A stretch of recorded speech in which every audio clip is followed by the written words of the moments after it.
आइए आज हम एक और नई कहानी के साथ शुरुआत करते हैं। किन्नर, सीख देने वाली कहानी।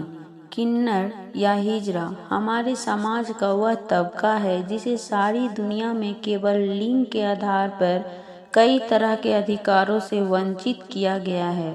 सबसे बड़ा सवाल यह है कि क्या किसी का लिंग उसकी बुद्धिमत्ता का परिचायक हो सकता है, या हमें अपनी बनाई हुई नीतियों पर फिर से विचार करने की आवश्यकता है। मुझे आशा है यह सीख देने वाली कहानी आपको इस विषय पर गंभीरता से विचार करने के लिए प्रेरित करेगी। अंजलि और दीपक में बचपन से ही गहरी मित्रता थी। दोनों एक ही स्कूल में पढ़ते थे। बचपन से ही दीपक का रवैया लड़कियों की तरह था। ज्यादातर लड़के दीपक को लड़कियों के साथ रहने की वजह से ही चिढ़ाते रहते। हालांकि दीपक को इस बात से कोई फर्क नहीं पड़ता, लेकिन जैसे ही दीपक 10वीं क्लास पहुंचा, उसने अपने घर पर लड़कियों की तरह कपड़े पहनना शुरू कर दिए। दरअसल दीपक किन्नर था, लेकिन उसके माता पिता ने यह बात सभी से छुपा कर रखी और अपने बच्चे को सबकी नज़रों से बचाकर लड़कों की तरह पालते रहे। लेकिन अब दीपक को लड़कों की तरह रहने में घुटन होने लगी थी, क्योंकि उसे अंदर से एहसास था कि उसका शरीर भले ही लड़के की तरह दिखाई देता हो, लेकिन उसकी भावनाएं लड़कियों की तरह है और उसे यही जीवन पसंद है। बस फिर क्या था, दीपक ने अपने वास्तविक रूप को पूरी तरह अपना लिया और स्कूल पहुंच गया। उसके बदलते हुए रूप को देखकर स्कूल में मौजूद छात्र छात्राओं के साथ शिक्षक भी हैरान हो गए। लेकिन अंजलि अपने दोस्तों के पास पहुंचकर उसके नए रूप के बारे में पूछने लगी। दीपक ने रोते हुए अंजलि को अपनी असलियत बता दी। हालांकि अंजलि ने उसे दिलासा देते हुए कहा, तो क्या फर्क पड़ता है, मैं तुम्हारी दोस्त हूँ और हमेशा रहूंगी। लेकिन अंजलि को डर था कि दीपक के इस बदलते रूप को स्कूल के बाकी बच्चे स्वीकार करेंगे या नहीं। हुआ भी ऐसा ही। पहले ही दिन दीपक को पूरी क्लास के सामने जलील होना पड़ा। सभी विद्यार्थियों ने उसके लड़कियों वाले कपड़े देख उसका मजाक उड़ाना शुरू कर दिया। लेकिन जब बात सर के ऊपर हो गई, दीपक रोते हुए अपने घर वापस आ गया। दीपक के साथ बुरे बर्ताव की वजह से उसके पिता को बहुत बुरा लगा। वह अपने बेटे को लेकर स्कूल पहुंचते और उन्होंने शिक्षकों को अपने बेटे की सच्चाई बताते हुए कहा कि मैंने अब तक सबसे छुपाकर रखा कि मेरा बेटा किन्नर है, लेकिन अब बात सबके सामने आ ही चुकी है, तो मैं आपसे चाहता हूँ कि विद्यालय में दीपक को लड़कियों की तरह कपड़े पहनकर आने की इजाज़त दी जाए। लेकिन प्रशासनिक नियमों के तहत लिंग के आधार पर शिक्षा देने का चलन कई वर्षों से चला आ रहा है। इसलिए स्कूल के प्रबंधन ने दीपक को निष्कासित कर दिया। स्कूल से अपना नाम हटाए जाने से दीपक टूट चुका था, लेकिन उससे भी ज्यादा तकलीफ अंजलि महसूस कर रही थी।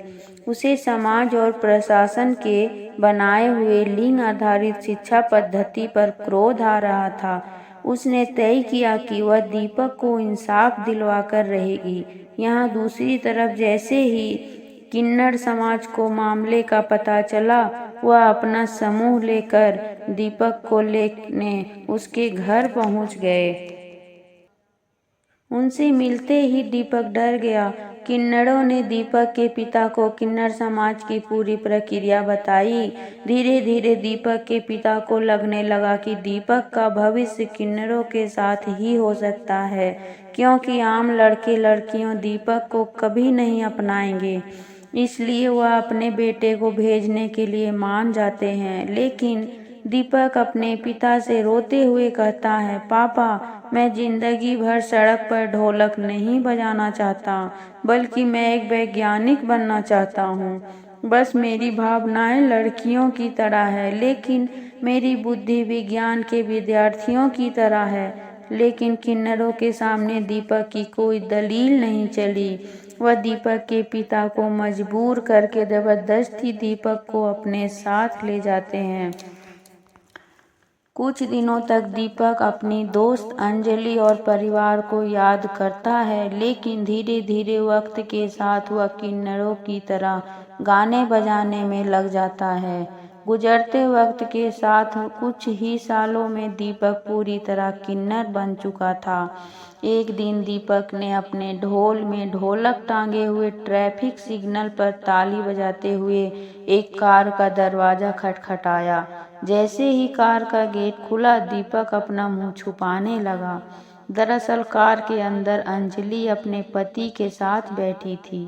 दीपक को मुंह छुपाते देख अंजलि उसे पहचान लेती है और जैसे ही उसे दीपक का किन्नर वाला रूप दिखाई दिया, उसके होश उड़ गए।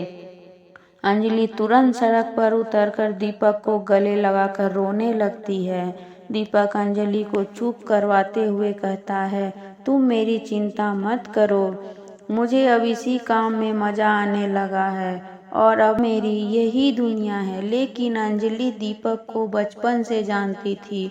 उसे पूरा यकीन था कि दीपक बड़े होकर देश के लिए एक बड़ा काम करेगा, लेकिन आज वह गले में ढोलक टांगे हुए लोगों का मनोरंजन करने पर मजबूर है। बस फिर क्या था, अंजलि ने दीपक को इंसाफ दिलवाने का बीड़ा उठा लिया।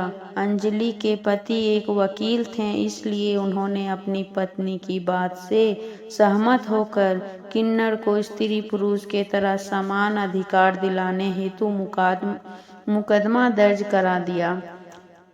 यह मामला अपने आप में बहुत बड़ा था, इसलिए न्यायाधीश ने मामले को सरकार के अधिकारों का हवाला देते हुए अनिश्चित काल तक स्थगित कर दिया। लेकिन अंजलि कहाँ रुकने वाली थी।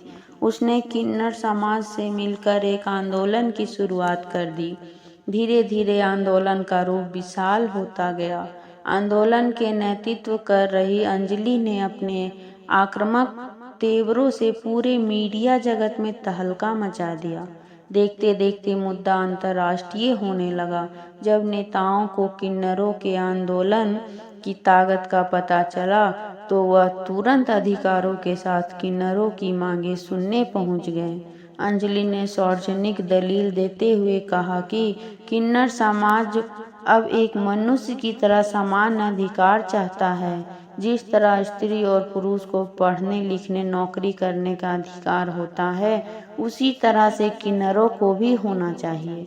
क्या किसी के बुद्धि और विवेक की कोई कीमत नहीं? लिंग ही सब कुछ है। अंजलि की बात सुनकर नेताओं के बीच फुसफुसाहट पर होने लगी। दरअसल उन्हें अंदर से लग ही रहा था कि अंजलि की बात में दम है, लेकिन वह कर भी क्या सकते हैं। वर्षों से चली आ रही सोच के अनुसार पहले पुरुष को प्राथमिकता दी जाती है, फिर स्त्री को, और उसके बाद किन्नरों को सीमित अधिकारों के तहत समाज के बीच केवल मनोरंजन का पात्र बनने के लिए छोड़ दिया जाता है। नेताओं ने किन्नर समाज को आश्वासन देते हुए कहा कि इस पार्लियामेंट की अगली सुनवाई में यह मुद्दा प्रखर रूप से उठाया जाएगा। तब तक के लिए आप लोग अपना आंदोलन रोक दीजिए, अन्यथा कानून व्यवस्था को संभालना मुश्किल हो जाएगा।